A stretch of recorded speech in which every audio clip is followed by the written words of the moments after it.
వాళ్ళందరూ కూడా చక్కగా ఆయన్ని పరిచయం చేస్తున్నారు. అదేవిధంగా రానున్న రోజుల్లో ప్రతి గ్రామంలో కూడా తెలుగుదేశం పార్టీ నాయకులు ఎవరైతే ఉన్నారో వారితో సరిసమానంగా వారితో సమన్వయం పాటించుకొని ఈ యొక్క ఎన్నికల్లో కూడా జనసేన పార్టీ నాయకులందరూ కూడా వెళ్ళడానికి సంసిద్ధమయ్యారు.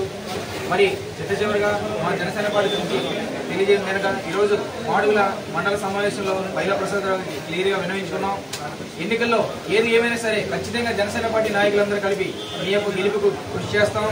దానికి అనుగుణంగా మీరు కూడా రానున్న స్థానిక సంస్థల ఎన్నికల్లో ఏదైతే 2026లో స్థానిక ఎంపీటీసీలు కానీ ఎంపీపీలు కానీ జెడ్పీటీసీ ఎన్నికలు కానీ ఏవైతే జరగనున్నాయో వారికి కూడా మా యొక్క క్యాడర్ని ఏ గ్రామాల్లో మేము బలంగా ఉన్నామో ఏ గ్రామాల్లో మేము పోటీ చేయదలుచుకుంటున్నామో అవన్నీ కూడా మీరు పరిగణలోకి తీసుకొని ఆ స్థానిక సంస్థల ఎన్నికల్లో కూడా మా యొక్క జనసేన క్యాడర్ ఎవరైతే మమ్మల్ని నమ్ముకొని ఉన్నారో ఎవరైతే మా నియోజకవర్గంలో ముందు అత్యధికంగా పోటీ చేసి ఎవరైతే నష్టపోయినారో వాళ్ళందరూ కూడా మీరు మంచి చూపు చూసుకొని మీరు వారికి ఆ స్థానిక సంస్థల్లో కూడా పోటీ చేయడానికి అవకాశం కల్పిస్తారని మా మాడుగుల మండల సమావేశంలో కూడా మేమందరం తీర్మానించుకున్నాం.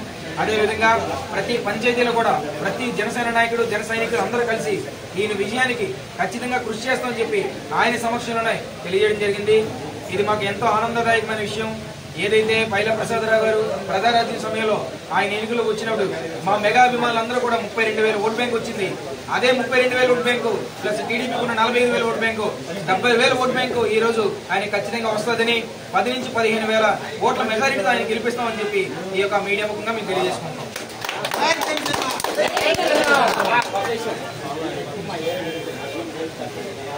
స్కూల్ మీద మాట్లాడతారా పని ఉంది ఆయనకి.